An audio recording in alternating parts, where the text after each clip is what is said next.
Hello guys, मैं हूँ mister डेकू और आज मैं आपको माइनक्राफ्ट पॉकेट एडिशन का सबसे आसान आयरन फार्म दिखाने वाला हूँ। तो फिर भाइयों बहनों, इस आयरन फार्म को बनाने के लिए आपको सबसे पहले कोई भी विलेज से 200 ब्लॉक दूर आ जाना है।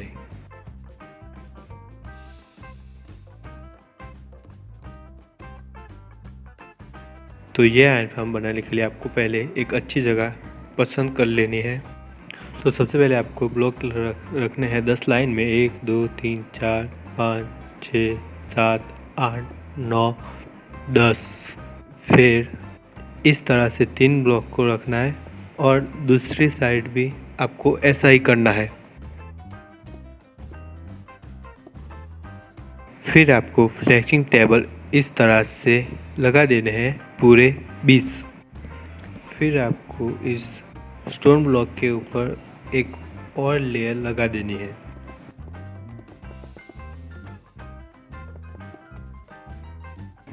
अब आपको फार्म की इस तरफ आ जाना है और फिर यहाँ से 10 ब्लॉक गिनने हैं, 1 2 3 4 5 6 7 8 9 10।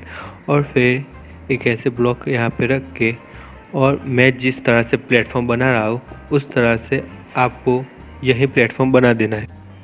इस प्लेटफॉर्म पे आपको टोटल 10 बेड्स रखने हैं और फिर बाद में इस प्लेटफॉर्म को तोड़कर नीचे भी 10 बेड रख देने हैं।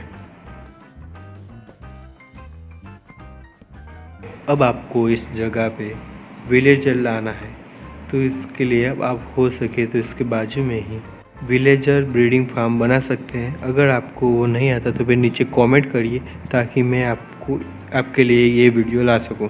और आपको ध्यान रखना है कि कोई भी विलेजर बच्चा ना हो और वो हरे कपड़े वाला विलेजर ना हो।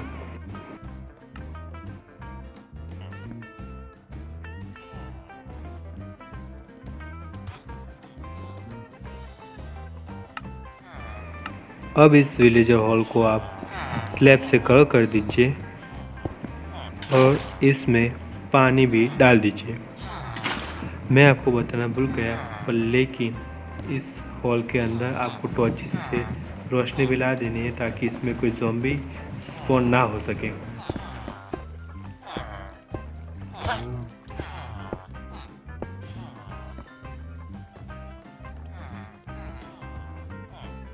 फिर आपको इस बेड और इस हॉल के बीच में 3 बाय 3 का एक गड्ढा खोदना है।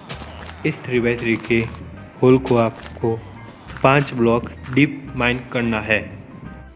अब आपको इस होल के इस तरफ आ जाना है और फिर इसमें इस तरह से ब्लॉक डिग करने हैं ताकि हम यहाँ पे चेस्ट रख सकें।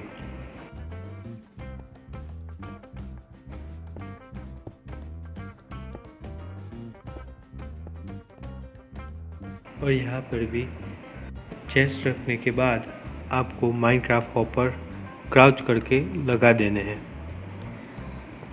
फिर दूसरी तरफ आपको वाटर बकेट से पानी रख देना है और फिर एक तरफ चेस्ट के ऊपर ग्लास प्लेस कर देने हैं ताकि आप चेस्ट को भी ओपन कर सकें। अब आपको लावा रखने के लिए भी प्लेटफॉर्म बना देना है और फिर ध्यान से इसके ऊपर लावा भी प्लेस कर देने हैं जो पूरा फैल जाना चाहिए।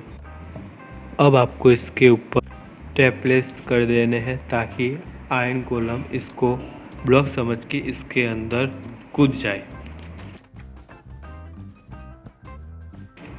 फिर आपको यहाँ पे इस तरह से एक ब्लॉक रख देना है क्राउच होकर और फिर इसके ऊपर 3 ब्लॉक इस तरह से आके एक डट ब्लॉक रखना है और उसके ऊपर भी 2 ब्लॉक आके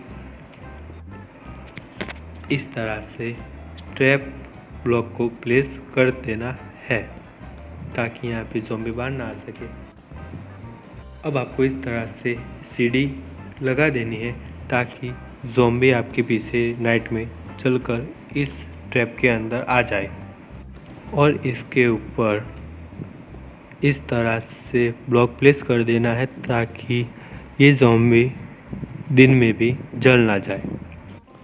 और अब आप इस सारे स्टेयर को भी तोड़ सकते हैं। और अब आपको सिर्फ इस ज़ॉम्बी को नाम देना है जो भी देख सकते हैं, ताकि ये ज़ॉम्बी डिस्पॉन ना हो। आपको इस आयरन फार्म के 40 ब्लॉक तक टॉर्चेस प्लेस कर देने हैं, ताकि यहाँ पे कोई ज़ॉम्बी स्पॉन ना हो। और इसका बेस्ट तरीका है 5-5 ब्लॉक छोड़कर एक टॉर्च लगाए। अगर कोई भी आयरन गोलम फार्म से दूर आ जाए तो फिर आपको इसको खुद भी मार देना है या फिर इसके नज़दीक ला देना है। आप चाहे तो इस फार्म के 50 ब्लॉक दूर दूर तक एक बॉर्डर भी बना सकते हैं। ये फार्म आपका वर्क करना है चाहिए। अगर नहीं हो रहा तो फिर एक दिन का इंतज़ार कीजिए। और अब हम 15 मिनट AFK होने के बाद देखते हैं कि हमारे पास कितना आयरन कलेक्ट हुआ है। और आप देख सकते हैं कि हमारे पास 43 आयरन कलेक्ट हो चुके हैं। और अगर ये वीडियो आपको पसंद आएगी तो प्लीज़ सब्सक्राइब कर दीजिए और कमेंट कर दीजिए कि हमारे ये नए यूट्यूब चैनल में हमें क्या क्या नया लाना चाहिए और हमें क्या क्या हमारे डाउन पॉइंट है, ताकि मैं इस पे काम कर सकूं।